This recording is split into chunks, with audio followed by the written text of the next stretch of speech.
Hey, what you doing? It's time for another episode of Freedom of Speech on the dime with your girl, Pleasure Time. And it's starting right now. Ooh, you gotta say that. Do you hear what I'm saying? Hello, somebody. Let's talk about it. All right, so let's see here. So, what were we talking about? Why intimidated? Why? Oh, the question was the truth about why you keep intimidating men. Right. Okay. So, the truth of the matter is, woman was made for man. Okay. So everything that woman feel, where she get her emotions from? It came originally from you. This is true. This is true. From man. In all honesty, a man wants to feel more needed, really, than a woman, if you think about it. This is true. Because they have a guy tell me he was like, it was his type of love language is he wants to feel wanted. Right. And I was like, okay, well, I'm telling you that I want you, but you turn around and your actions mean something different. Right. So that makes no sense, because at the same time, like, a man wants, like, of course, he doesn't want you to be all up on him 24/7. Right. But at the same time, my character wouldn't even allow me to even do that. Well, right. Me too. I'm like, come on, get up out my face. Right. But at the same time, they want to feel that nurture. They want to feel that affection. You know, they want to see you walk around, pop your booty, and, you know, let them know that you're still attracted to them. You know, and all of that. That you still crave them. That they still do it for you. You know what I'm saying?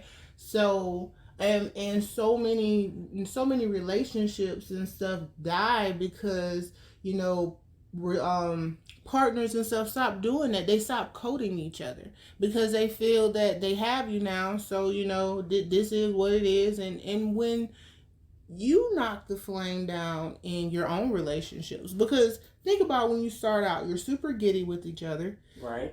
If you're one of those texting people, you're either constantly texting or you're on the phone with each other every moment you get.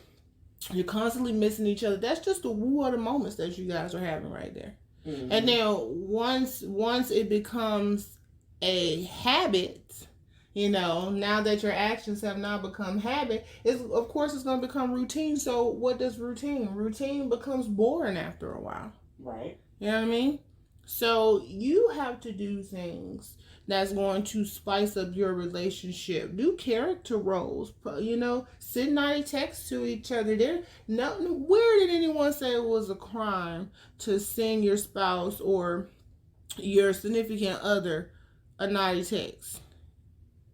Nothing's wrong with that, clearly.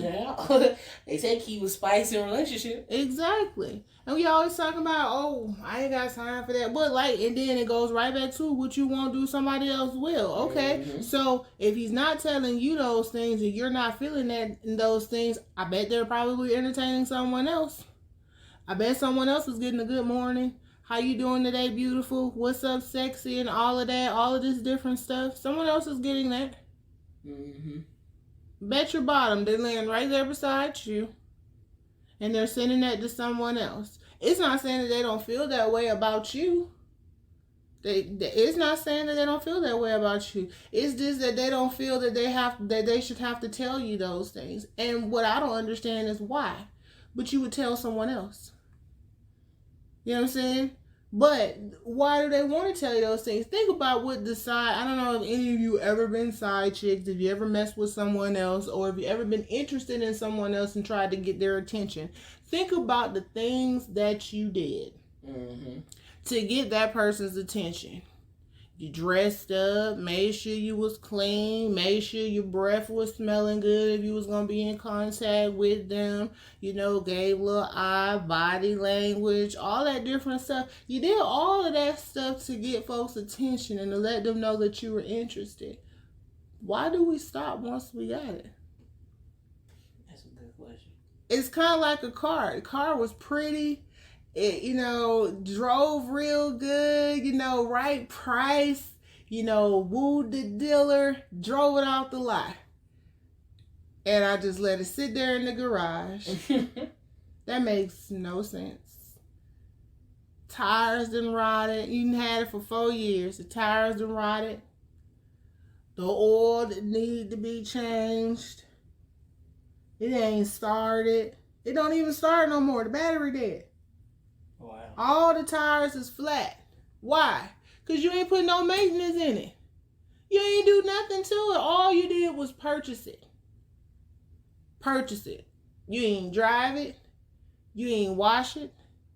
You ain't show her off. Think about how is that any different from the people that you're with? Think about it. Some of you people take more care of your vehicles than you do your relationship. You go and wash your car every Sunday faithfully. This is true. When's the last time you took a shower with your spouse, your significant other? When's the last time you pampered each other? Even if it was just for a massage for the night. Hey, baby, how you doing? Looks like you've had a long week. Let me rub you. You know what I'm saying? It doesn't always have to lead to something, and at the same time, maybe it should be leading to something. Maybe that is your wake-up call. Hey, this, turned me in a different way or something. You ain't never touched me like that, or, you just never know. How do you know? Like, especially with husband and wives, because your bodies are not your own. The wife body belongs to the husband. The husband body belongs to the wife. So says the scripture. This is true. With that being said, why do as a relationship consultant, I have so many clients who constantly say, well, I just stopped giving it to them. What? It don't belong to you. It don't belong to you. Now, if they don't know what to do with it, it's up to you to at least teach them. Guide them. You two have to learn each other. You have to learn each other do's and don'ts. Mm-hmm. Don't stop experimenting. But don't be out there trying to experiment with other folks when you're not defining your own bed with just the two of you. Right. So something has got to give. Now, I've had a lot of clients who said that they've been in a relationship, they've been in marriages so long that their spouse could care less what they do, just don't bring it home. And some of them telling you don't bring it home, don't bring nothing home, and don't bring no kids home. So I'm like, okay, so in that case, you guys are telling your spouses, hey, just go do what you do, but whatever. But that's just as wrong.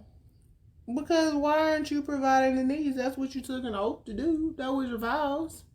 The ones that are married, mm-hmm. The ones who are just boyfriend and girlfriend, you really have no obligation. But if they're not fulfilling all of your needs, and you guys can't come to some type of compromise to see what you can do about that, but if them finding out would cause a dramatic effect, then why not just leave? I don't understand the significance of being with somebody you don't want to be with. Sex is big for me. So, like, that can, make or break, a relationship. So, that's one of those things. Because at the end of the day, you know what I'm saying, the intimidation part about the man is I really don't need you. I only need you for that. Because I do work. You know what I'm saying? Mm-hmm. I can't take care of myself. And I can understand where that's intimidating, but at the same time, if you're doing what you're supposed to do in the bedroom, I need to want you, right? Yeah. You see what I'm saying? Yeah. I would still want you. That wouldn't make no difference to me. Mm-hmm. You'd still have your meal and stuff, as long as you ain't costing me extra. You know what I'm saying? But you're fulfilling that need. I know plenty of women right now. And I know plenty of women who say, "Oh, they stupid, they stupid." They may be stupid to you, but those women are happy.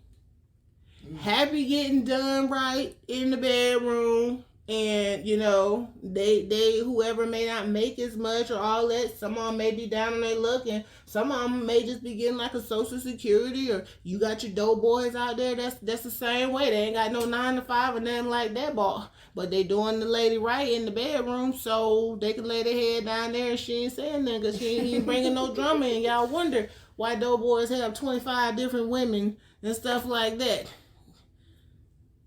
That's one of the reasons. They most of them are doing what they supposed to do with that one. Yeah, of course, you set yourself up with that type of relationship, then you already know what you're in for. You already know what you're in for anyway with somebody who's constantly out in the street. They're going to be flirted with. They're going to be tempted. They're going to be weak at some point. Right. So, I mean, you know what it is. So, don't put yourself in that situation if that ain't what you want to deal with. Because competition is going to come regardless if that person got somebody or not. Because it's the flesh. It's just a moment. It's just sex. Right. And competition is going to always be there. Yeah. But it depends on the person. That's correct. Where that competition goes. That's correct. Because a lot of women want the man that be like, "No, I'm good." Like the one that shuts it down from Jump Street. Right. Those are men who's really taking care of business. Like, you can know he's happy at home. Like, "No, I'm good, Charlie." Right. Like, your competition ain't nothing on what I got at the crib. Exactly. Because at the crib, he got his house is clean. If he got kids, his kids is taken care of. And, the house clean, food cooked, kid taken care of. He good. Right. But it's like, also, like you said, like, the fact of doing what you want done, too. Right. It goes both ways. That's correct. Because, like I said, competition gonna always be there, but it's like, okay, are you allowing that competition to even get the mindset of even being there? Correct. That's something totally do. Exactly. Because hey, like I said, competition don't go nowhere. Yeah, competition gonna always be out there, and competition is not bad. Whether it be male or female, that's just something keeping you on your game. Don't get so cocky. That's what they did with the Titanic. Look what happened. Mm-hmm. So don't get cocky just because y'all said y'all vows and everything, because temptation is out there. It's out there. Competition is out there. People are constantly going to be putting application in for your woman or your man. Trust and believe. Now, whether that application get reviewed or right. approved. Right. You know what I'm saying? Some of them go straight in the trash. Trust and believe. Straight in the trash. But others do get reviewed. Some of them get interviewed. Mm-hmm. And believe it or not, some of them get jobs. So you just got to watch out. Because you just never know. You just never know what's going on. So it's best to keep that line of communication open. Ensure that you are doing, what you can or what you need to do to be, satisfying each other. Sit down and have conversations.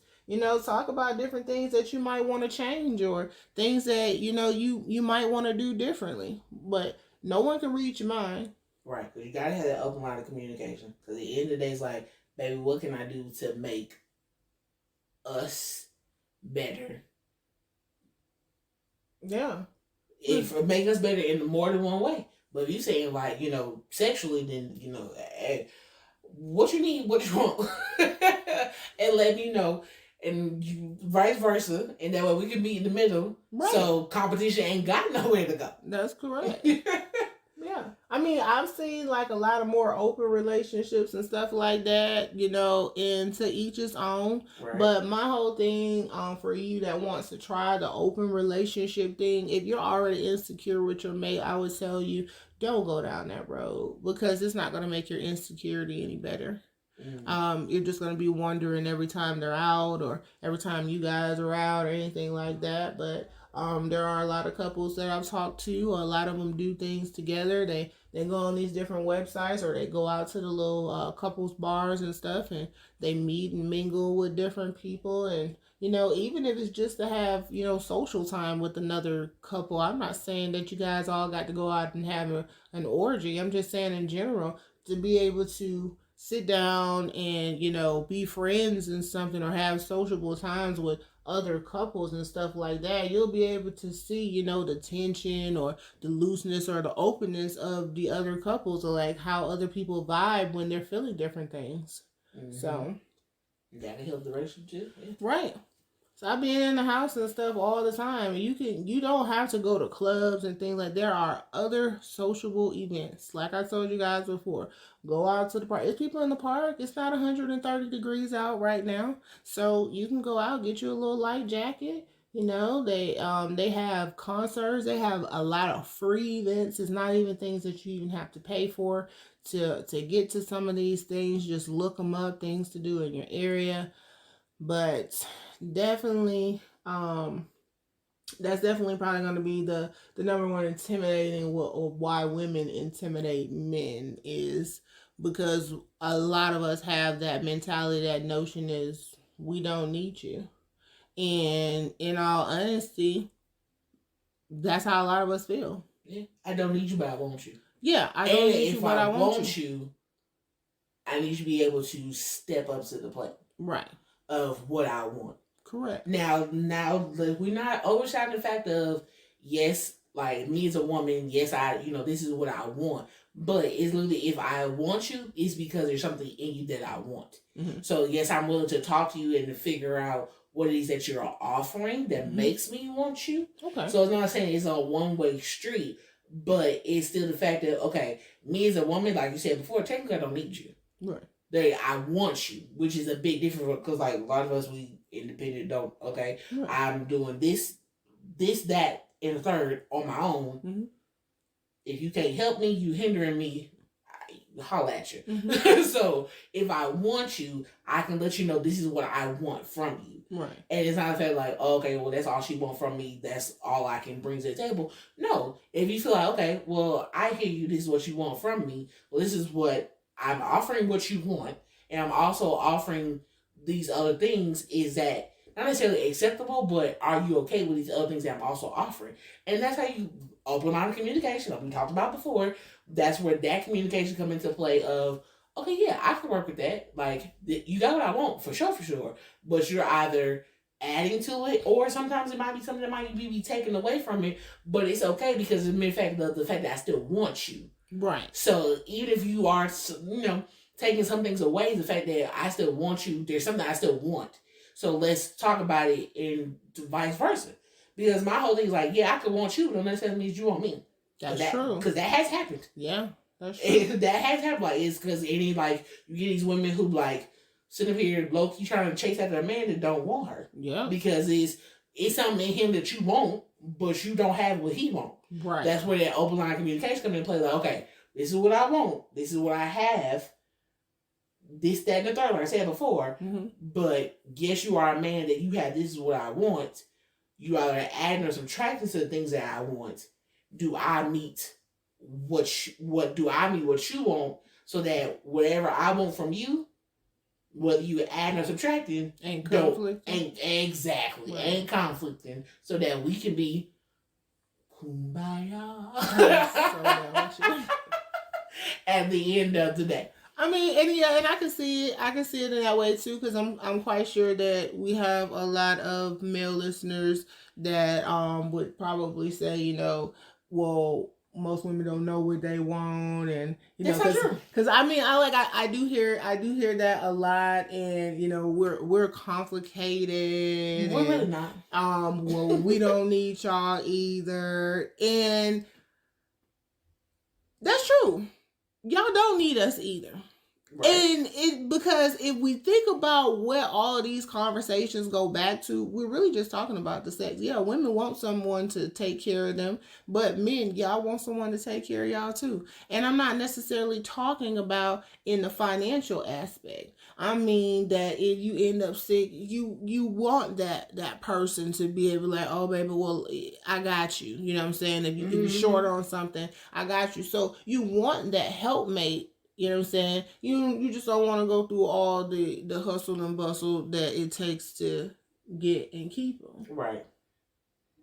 This is true. But both parties are doing the exact same thing, and everyone is pointing the finger like it's him and it's her, but we're all doing the same thing. We're all doing the exact same thing. Everyone's out there putting in applications, denying, reviewing, interviewing, and applying. Everyone. And some of you are still putting in applications after you already got candidates when the position has already been filled and signed under contract. So and you guys are still putting in applications and reviewing candidates and interviewing and filling positions, double filling the positions. You have a full time and you have part time. Some of you have your own call. So I've seen them all. So definitely goes back to those communications, and really, like I said, there's really no need to be intimidated, because we're just being honest. We're both using each other just for what it is, either sex or money. That's what it boils down to.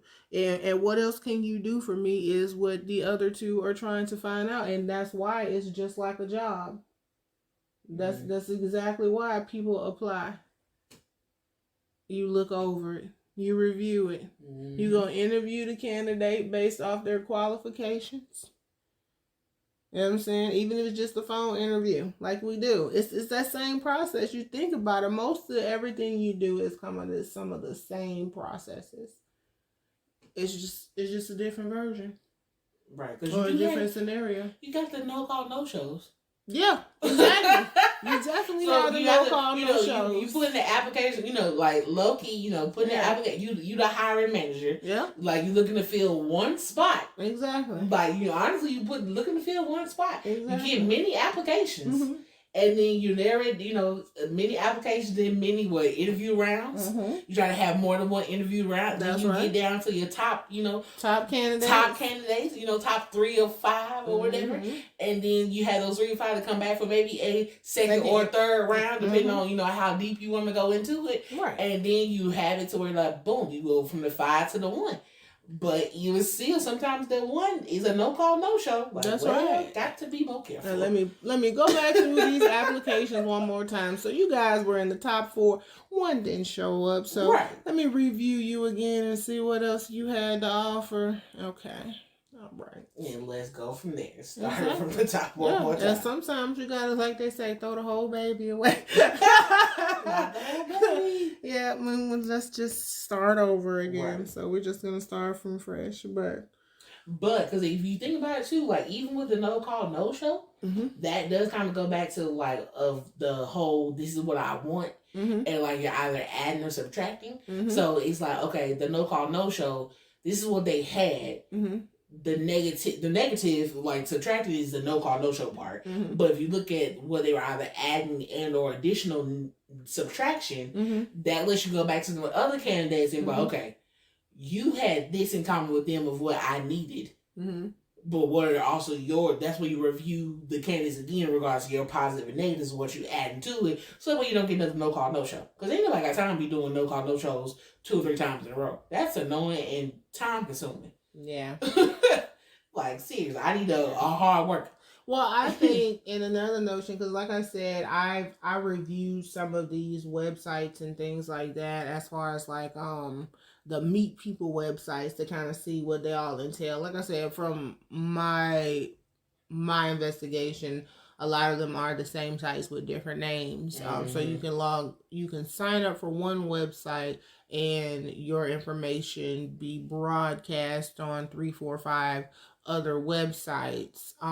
So just that in general is already like a crazy way of trying to meet people. And then on top of it, I've met not met, but talked to a lot of people off of the actual websites, and they be all overseas. They're in different countries. Exactly. And it makes no sense because the website itself is one of like dating. So all of you guys are looking for like more of like a fling type, a quick bang or something. But some of you are saying that you're looking for more serious relationships. So a lot of them are just based off sex. So it's like, if you can't sex me enough, then I could never have a relationship with you or something like that. And that's how theirs start out. So if you start out with sex and once you overdose or you didn't tap that person out, then you're gonna have to start back over at square one again. Right. So you're gonna most likely be back on that website again if you ever got off.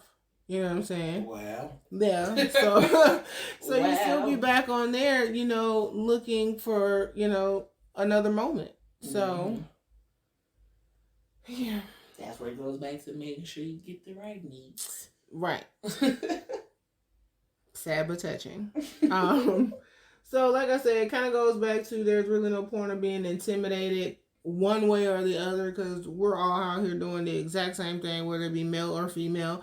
But my whole thing about it is just the standard levels that it is when you know that a female has been with a certain amount of people versus a male, when it should be equivalent. Because you've been with 100 guys and you've been with 100 girls and she's been with 100 guys. That's equivalent. You can't call her no more hoish than yourself when y'all got the same amount of people. But for some reason, the more mileage on a woman is incriminating. Yeah, but but that's crazy, because they still kind of like try to say that that's what it is. But if Kim came and busted open in front of them right now, knowing that she'd have been ran through by the industry, or and the rest of them that literally boast and brag about it and stuff, but it's not stopping people from still wanting to bang those people. But you're totally fine with that. Now, you even got someone who wants some, yeah, I'll wipe that, but like, you wife it knowing the resume of it. Is it because she's famous and she got money? Or like, does that play your biggest part in it? Because these people who are on the same level with you got the same resume. She done been ran through by the neighborhood, but you don't want her, but she look just like her. You know what I'm saying? So I'm like, that makes no sense. So clearly the money and the fame plays more of a part in it than just the resume. Because y'all don't care nothing about the resume if they got the money in the body. Some of them ain't got to have the body. They can just have the money. Yeah, true. So, at the end of the day, you guys are out there looking for the exact same thing that the females is, but you just don't want to admit that you are.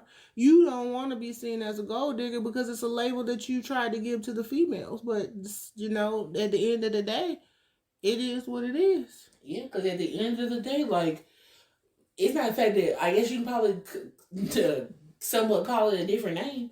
Like, they call it gold digger, like a girl, like a woman that's looking for a man with the money. But nowadays, the terminology, we call it a come up. You got a dude that you may be working or may not be working, or, so that's one. You found a chick that she'll have no extra baggage. So, boom, oh, that's my new shawty.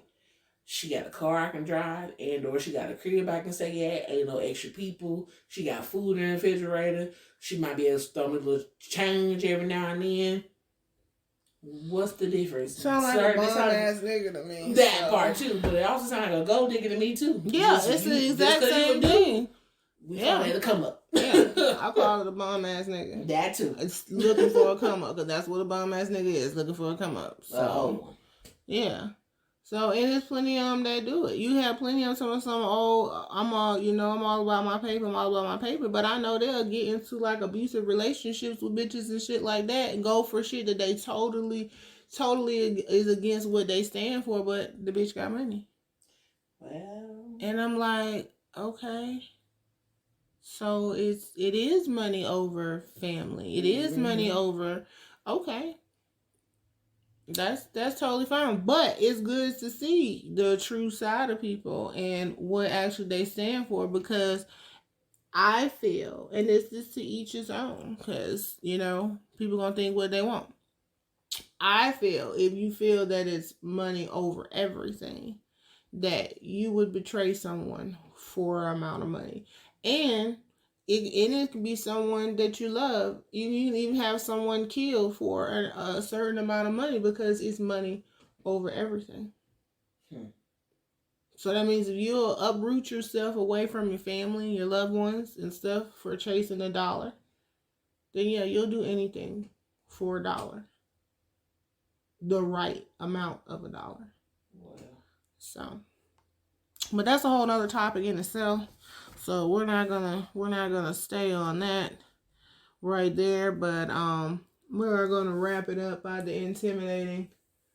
The truth about why we keep intimidating men, because honestly, I mean, I don't understand what you're intimidated by.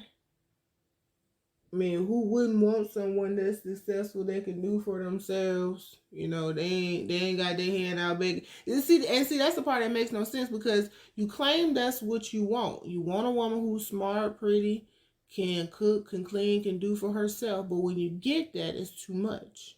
Because what you realize that everything that you want her to be able to do, the only thing left for you is to fuck her, provide kids. You know what I'm saying? Be a sperm donor. Now you still have your emotional support. You know, you still have all the other support that you as a spouse are supposed to be, you know, giving your spouse. You know, the nourish and, you know, the love and all of that. But clearly you've seen so many success stories that, you know, both men and women. So I don't want you to think we're being sexist with it. Both men and women with success stories where they did not need the other, and they have mutual friend that they saw and became friends with benefits, and that's where they got their, you know, sexual pleasures from, and they're not with anyone. So it's not for everyone. Relationship ain't for everyone. This is true. I still believe there is someone for everyone, but a relationship is not for everyone. So if you don't want that, because a relationship is a form of commitment, and a lot of people are afraid of commitments, because in order to be someone's friend, that means you're committed to do right by that person. Right. Otherwise, you wouldn't be their friend; you'd be their enemy. And most people don't think about it that way. So, I'll wrap this up, ladies and gentlemen. Thank you so much for your time. We will talk to you guys on the next episode of Freedom of Speech on the Dime with your girl, Pleasure Time. Shelly's here with us once again. As always, we want to thank Shelly for being in the studio with us live. You guys join us next time. Bye-bye.